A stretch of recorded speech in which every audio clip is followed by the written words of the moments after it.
Welcome to Treasure TV Ghana once again. Yes, and my name still remains Treasure Boy.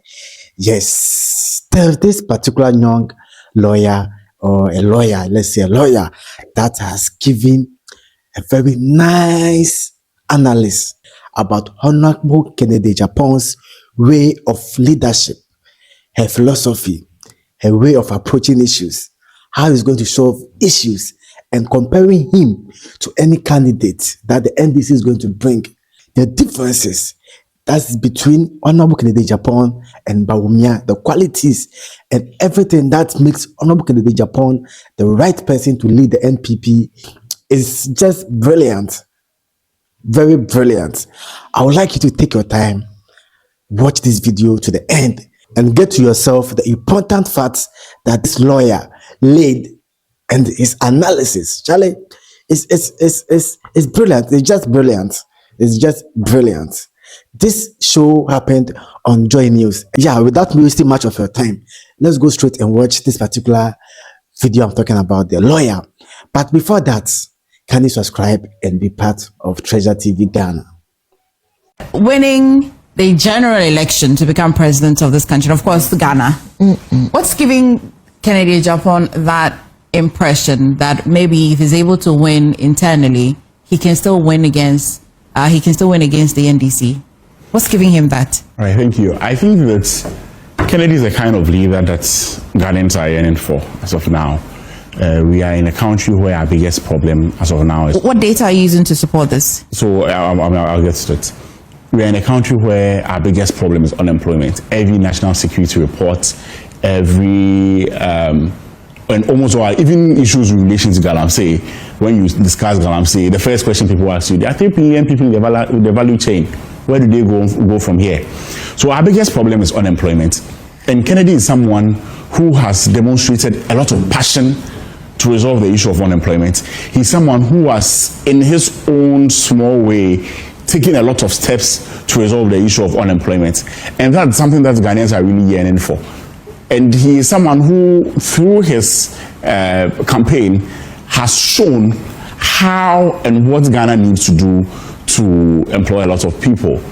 For instance, I mean, he comes at one thing that he touts is that he, as a politician, he's created thousands of jobs. And he shows his factories and what he's done in certain value chains.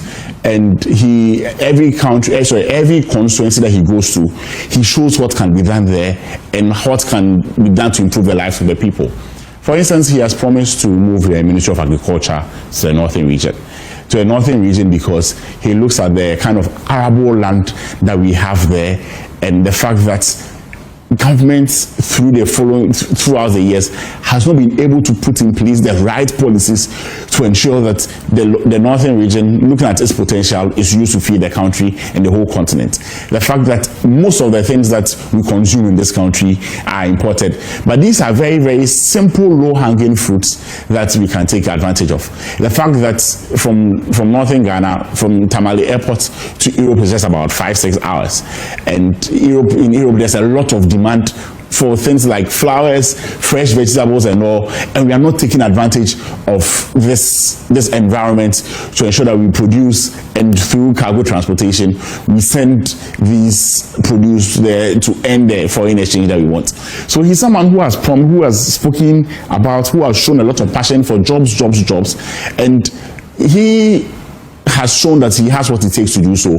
He has what it takes to do so in the sense that as NPP, we believe in private sector-led job creation. And as someone who is a titan in private sector job creation, he believes that as president, he knows how to help other individuals to be able to lead. But why would a country want to choose somebody who's making promises and it will be based on the fact that he has created some jobs as opposed to existing government or a certain person who is in the process of creating the jobs anyway? But I'm mindful that currently 1.3 million Ghanaian young people are unemployed anyway. Exactly. I'm mindful of that. And he, as an individual, he's created about 8,000 jobs. Now his model, what is most important is the model. His model is to help others be like him. Be like him in the sense that he has demonstrated that he knows how to create jobs. His model is to support other entrepreneurs in the country to also create jobs. So through this experience, through this understanding of the industry, he can help you also create jobs for people. Now, an individual knows how to create jobs better than a government. What has the government demonstrated? And as I said, we are we've spoken about a lot about IMF, and like through all our analysis on our economy and all, realize that putting the burden of job creation, the huge burden of job creation on the government is not the way to go. Government but if he becomes president, he then will be government. He won't be a private person. So when he becomes president, and as the argument I'm making is that he's not going to put that job creation burden on the government. He's going to support the private sector to be able to create those jobs. And when it comes to understanding of the value chain of job creation in the private sector, he has proven himself. If the NDC didn't have to present an entirely new candidate in 2028, would Kennedy still want to be president? Yes. Why not? As you said, yes, we believe that, especially like in the management of the economy, some of the indicators are looking good. But what is government's big plan to create sustainable jobs for the people? This is a question that a lot of governments, and it's not just NDC, we've not been able to answer over time.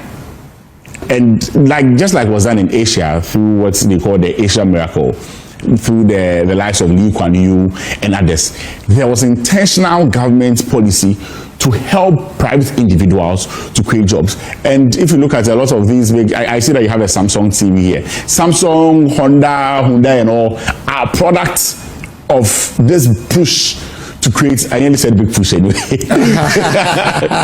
but are products of such a push to help individuals or to help the private sector to create jobs. And now we are all using their products.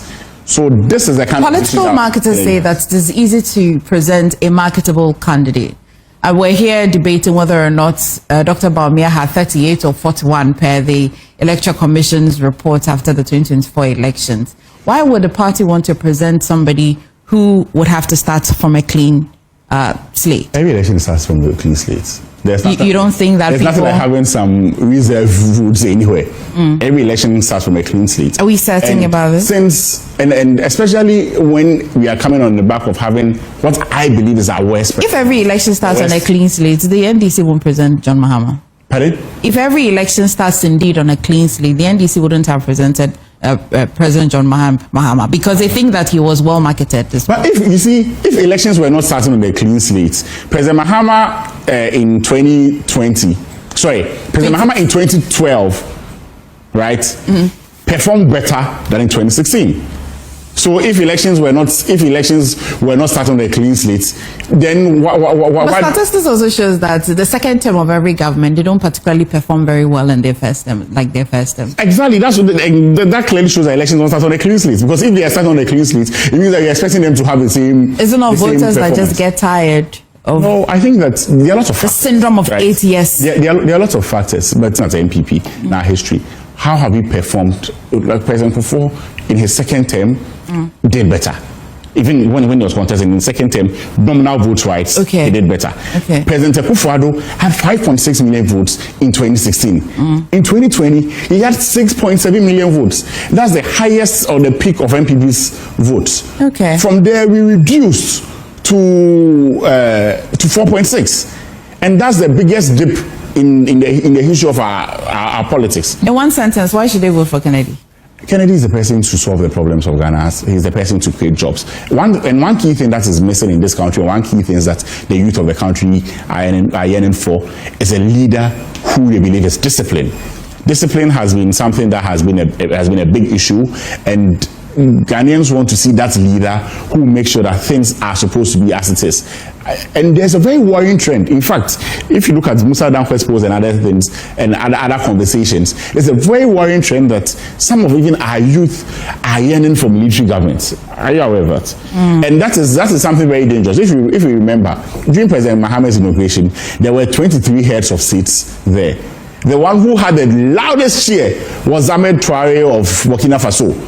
And Why? Because people think that military governments are very disciplined. People think that they don't allow certain untoward things to happen. And in that quest, they forget the excesses that comes with military governments. However, someone like Kennedy Agyapong is someone that, whether you hate him, like him, his kind of disciplinarian nature is something that people believe in, and that gives him that extra edge over any other candidate that the NPP presents. All right.